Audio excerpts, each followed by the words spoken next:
alumni storyteller, Mr.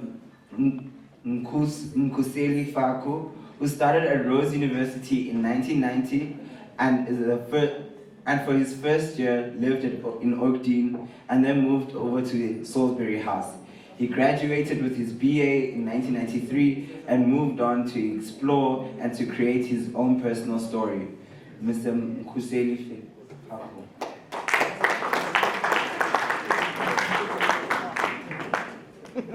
Thank you. Honored guests, ladies and gentlemen, Vice Chancellor, the Registrar, I know the judge is here as well, so we have to be in our good behavior. But for me to be a good behavior here is actually quite an oxymoron. I was never in my good behavior in this class. So I was told I must tell my story and I was at Rhodes. So just for orderliness, I thought I'll write it down, but I've taken that away. But I'll just put a few pointers. So, in the words of Nyamega Mantikizela, let's try and have fun. You know, Rhodes broke my virginity and gave me second circumcision in a lot of ways. In a lot of ways. Now I'll tell you how. So at Rhodes, I mean, this for me was an institution of fests. A lot of fests happened here for me.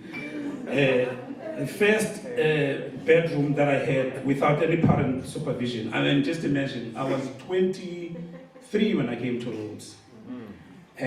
Also, I was a fourth man. So, you know, and Rhodes taught me so many things. So that was the first one.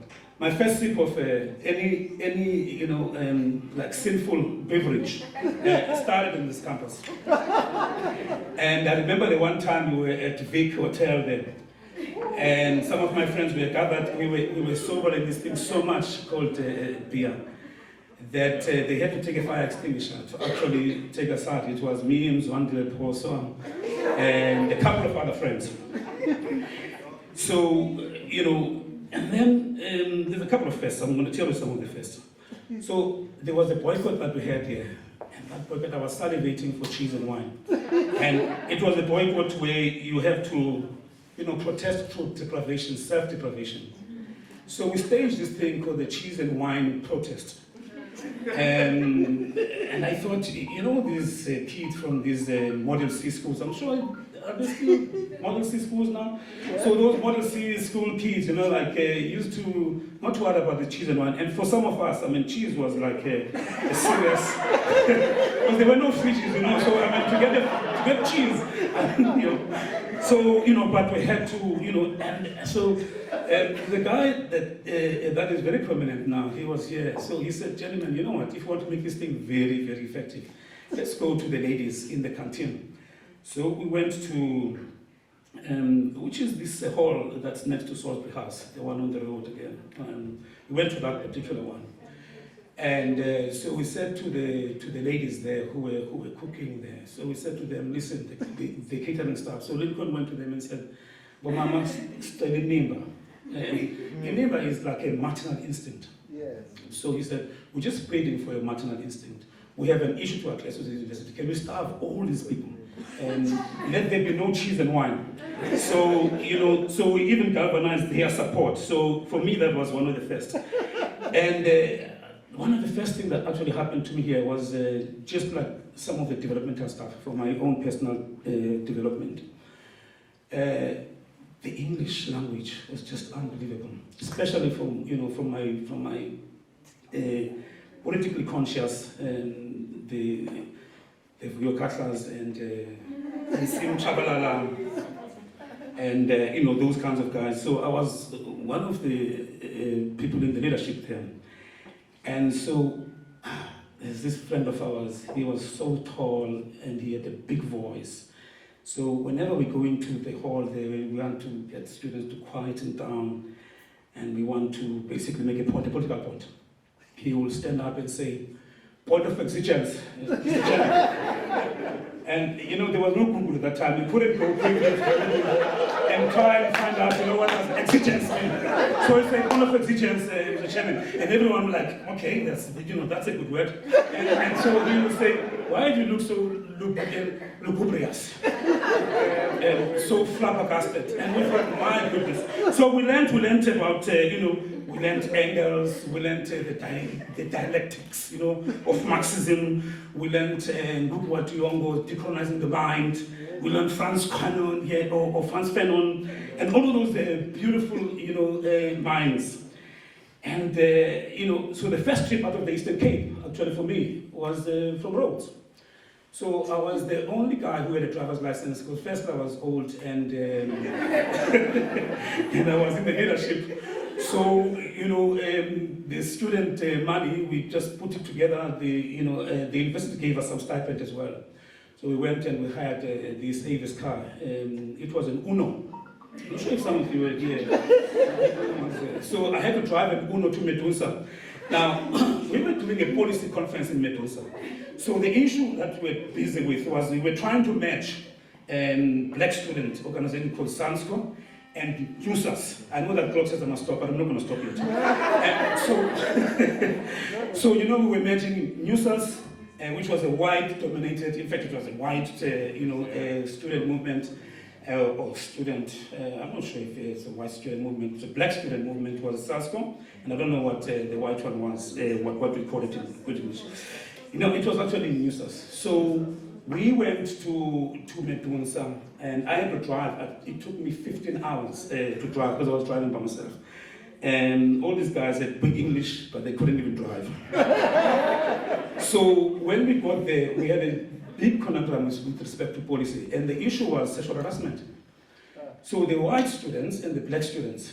So a Zulu guy stood up, who was in the leadership, and he talked about this thing about sexual harassment. That listen, if I whistle and urinate when a woman goes past, for me, that's a sign of appreciation for the lady. All those things. And so, and the white students said, no, that's sexual harassment. You can't be doing that kind of stuff. So we had a serious conundrum, there with, I don't know how students after us actually dealt with that situation. But we left it there. Now my first job interview actually was on campus here. And I got a letter of appointment. I was staying with a friend of mine, Martin Mkhuseli, who I met here, and we've been friends for, since then, 29, 30 years. So, Martin Mkhuseli, he took my letter from the box and he kissed it. And I just knew that I'm not going to get this job. So, and I had two jobs. One was for 880,000 rands from a law firm, job in Dalpin in Seal. Another one was 3,730. It was from a firm, I didn't even know who these guys were, where do they exist. I said, I'm going for the second one. So that one also gave me a trip to Johannesburg. It was my first flight. Yeah. And so my first flight was organized out of Rhodes University. So for me, Rhodes was really a question of first. Now the other thing for the registrar, I was sponsored by the Educational Opportunities Council. Yeah. Needless to say, they used to give us 800 rands every second month. And let me tell you what would happen with that 800 rands. So I used to take, so I lied to my mother, and I would say it's 400, because she wanted to split everything I get. So I gave her 200, and I keep 600. And let me tell you, the first 200, we had friends from Forte we used to call to come here, because there was only one spare steak franchise around this area, and it was the one here. And it had a special on Tuesdays, 2 burgers. Man, we used to go there, man. If you want a good looking woman, you go to Forte. You bring her here for, for dining at the spare. You must aim for that Tuesday special. Because, 1 for 2. So, yeah, but I didn't have the chance because, my wife used to come here. I met in 1983. So she used to aim for those Tuesday specials that I don't take any other girl out. And then what happened, Registrar, was that the British Council also gave me a bursary. And these comrades, they said to me, listen, come, we understand that you actually receive the second bursary. You have to sacrifice it. So my first big sacrifice, also happened here. I nearly got one thing here, and that was my first car. So, I was staying at Salisbury. And at Salisbury, I was there with Sim Chawla and other guys. So there were 5 black guys at Salisbury. And a lot of white guys and a couple of Indian guys. There were 7 guys who didn't have cars. And about 90% of those were black. So every time I go home, I'm trying any uncle who can just give me a car. So there's an uncle of mine who had a Firenze, man, it was so old, he couldn't get to Grahamstown from BE. So it broke down on the way. Yeah. So I couldn't get my first car. Of course, my first degree, I got it here. So I went to get on other degrees. I went to Vets Business School, for a business one, and I went to Harvard, and I did something at Oxford. So, now I'm a retiring businessman, and when you're a retiring businessman, it's a long stretch. It's like that chewing gum that you don't want to let go. You are retiring forever. So I'm a retiring businessman, and I built, libraries in primary schools. And I was inviting, Prof. Mkhuseli here to come and assist us with that. We've built 66 at this point. Yes. So my first daughter, when she graduated, or in fact when she matriculated, she came to me and said, Dad, I've been accepted to so many universities. Which one do you think I must go to? I said, my child, you must judge it by the size of life that it's going to give you, not the size of the university, the size of life. For me, this was the university that gave me the size of life. Thank you, Rhodes University, and thank you, everyone. Enjoy the evening. Your story was a cheese and wine protest, which is very particular interest in terms of what things, your generation protested about cheese and wine. Very interesting. And then around how Rhodes is a place of first. I think a lot of us will resonate with that idea, and especially for myself as well, where I also flew for the first time from Rhodes University, got my license for the first time at Rhodes University, so that definitely resonates. And in terms of what you also picked up with sexual harassment, that I think is still an issue that our university and our student body still tackles with and seeks to also address in their own way as a student body. And I think also what I enjoy is the thread of you had the Spur specials. Us as Rhodes, we have the 2-for-1 Wednesdays, so I can see Rhodes still has its chance of having specials for students and as well. And also we commend you on building the next generation with the libraries, which is a very good initiative, and it's good to see. With that, we'll have another 10-minute break to reminisce on old memories, and we'll come back for the next speaker.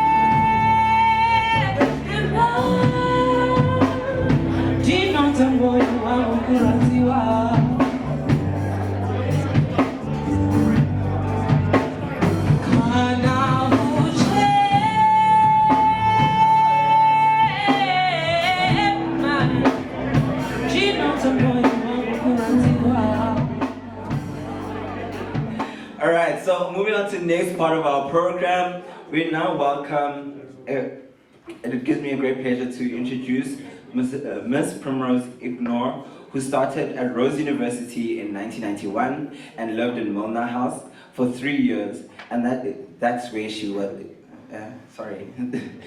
for 3 years, and she then obtained her BA degree in 1993 and moved on to the rest of the world to create her journey. Allow me to welcome Mrs. Primrose Igonor.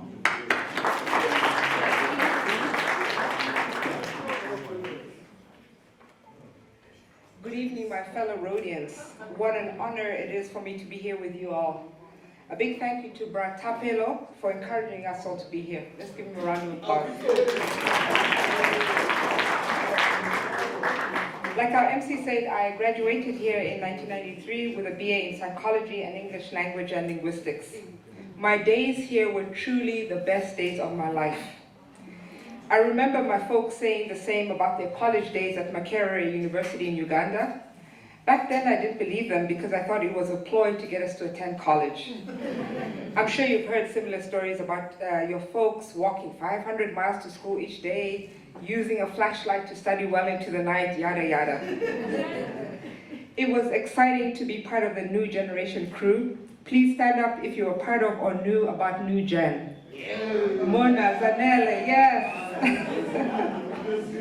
I developed a huge appreciation of jazz from you all. I loved hard, I cried hard. I remember playing pool and buying snacks at CAFE. I put on 20 pounds during my first year because of all the toast, PB and jelly I ate after every meal. I danced on tables at the Vic. I would love to do so now, but I don't think my body, let alone the tables, will allow me to. I made friends who, thanks to social media, I continue to be in touch with. And that's why I'm here, just to reconnect with everybody. On a more serious note, it was at Rhodes that I became increasingly aware of social justice and inequity issues. This was mainly due to the friends I had and the various clubs I belonged to. I honestly learned about the politics of this country when I first started at Rhodes, so another first that happened here. I vividly remember watching the movie Mississippi Burning. I don't know how many people have watched it. In the common room in the residence where I lived, Milner House. And since in those days the majority of students were white, you can imagine the atmosphere in the room. I continue to be very passionate about social justice issues to this very day. Also, I was honored to be head of house and sub-warden at Milner House. From these roles, I learned about leadership and dealing with people. As a result of this experience, I consider myself a servant leader. Earlier today, I was able to show my husband and my sons where I lived for 3 years. So I have 2 sons, 18 and 12, and that was a truly special moment. For the next few minutes, I'd like to talk about what I've been up to since graduating from Rhodes. Then I'd like to tie everything together as they apply to today. I hope you all gain some form of insight and hopefully even inspiration from my talk. After Rhodes, I attended UCT where I obtained an honors degree in psychology and then a master's degree in clinical psychology from the then UPE, now famously known as Nelson Mandela University. My first job was at a community clinic in East London, and then I moved on to the University of Fort Hare, where I worked as a lecturer and ran a private practice on the side. And again, my sons and my husband, we passed there on our way to Rhodes, and that was wonderful.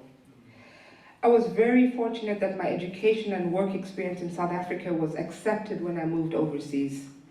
All the countries I've lived in accepted my qualifications. In fact, I haven't had to study further to gain additional qualifications. This goes to show you how blessed we are to have attended Rhodes, which in my opinion is a world-class university. Yes. I met my extremely adventurous husband when we were both lecturers at Fort Hare. I remember him asking me if I'd be interested in living in Singapore, and I said, sure, why not? Next thing, he's applying for a job there, gets an interview, gets a job, and we moved there 3 months after we got married in 2000. Our now 18-year-old was born there, so it will always be a special place to us. Whilst there, I worked as a lecturer at Singapore's branch of the Open University, which is based in the UK. After living for a year in Singapore, we moved to the United Arab Emirates to a town called Al Ain, which is about an hour's drive from Dubai. I taught English as a second language at a private school. I couldn't work as a psychologist because at that time they didn't really have guidelines for psychologists. A year later, we moved to the United Kingdom, where I worked as a lecturer at the Open University and as a psychologist at a National Health Service clinic in Wales, which was only a 30-minute drive from our home in Bristol. Mind you, with all these jobs, they accepted my qualifications from South Africa, right? After 2.5 years in the UK, we moved to Alberta, Canada, where we lived for 10 years. I worked as a psychologist at both a college and university. I also run a part-time private practice, which I named Ubuntu Psychological Services. was a real eye-opener because it was the first country where they insisted on one having Canadian experience, which of course I didn't have. However, because of my South African qualifications, it was so much easier for me to get jobs in my field, especially when I compared myself to other immigrants. Doctors, teachers, etc. had to work as janitors, cab drivers, nurse aides, because they didn't have Canadian experience, which I later came to find out is more related to whether one's qualifications were considered valid or not. I also discovered that the word apartheid originated in Canada, where it was used to segregate Native Americans who are actually the first peoples of North America. I got to know about them by working with them and visiting reservations, which are based on more or less the same principle as townships here in South Africa.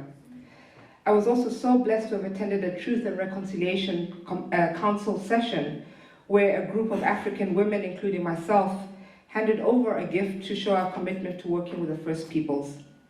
Their TRC was based largely on the one developed by Archbishop Tutu. What a wonderful example of South Africa showing the world how it's done. Defo was a proud moment for me. That and hearing Americans at various conferences talk about the importance of words such as sawubona and ubuntu, despite the awful mispronunciations. They know these words and they appreciate them. Right. For the past 5 years, we've lived in Columbus, Ohio, where Dr. Khumalo played for the Crew, which is Ohio's soccer team. Imagine my excitement when I saw a guy in a Crew soccer jersey that proudly displayed the name Khumalo. It was so much easier getting a job in the US as they have World Health Services, which determines how one's qualifications align with those in the US. All mine were accepted, so soon after I started working as a professor at a 2-year community college. I'm both a psychology faculty member and a diversity, equity, and inclusion coordinator. My experiences in South Africa and the countries we've lived in made me the ideal person for this role. I was amazed at the number of white students at the college where I worked who are first-generation students. In other words, individuals that are the first in their generations of their families to have graduated from high school, let alone college. I, Primrose, all the way from South Africa, have become a window into the world for them, as I recount my life and work experiences, having lived in 8 countries spread over 4 countries. So indeed, we can learn from one another regardless of our race, age, national origin, etc.